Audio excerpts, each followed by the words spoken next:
Welcome back to City News. It's Richard Southern here. Usually at this point in the show, we talk about some of the day's top headlines. Well, we're doing something a little different today. I had an exclusive one-on-one with Ontario Finance Minister Rod Phillips earlier in the day. We touched on several topics, including the federal government's move today to top up the pay for essential frontline workers.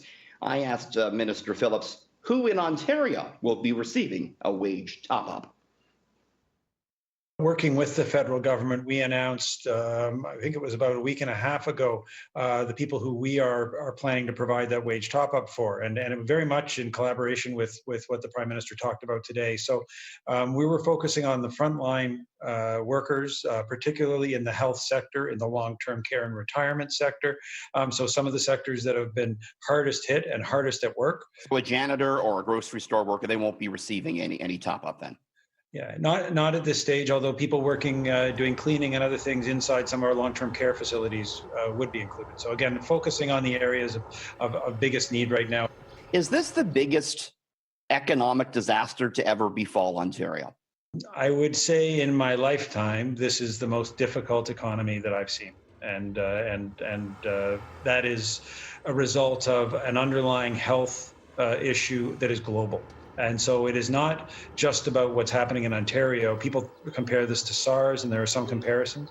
But when that happened, and I was around then as well, what happened was Ontario and Hong Kong emerged into a global economy that was functioning fairly well. We don't have to watch too much news down south to see that there's lots of places that aren't doing well. So we are definitely in the most challenging times that I remember, and we will have to account for it later on. But right now we're focused on health and focused on getting the economy back. Are we going to have to hike taxes, do you think, Minister? Is a tax hike necessary here at some point?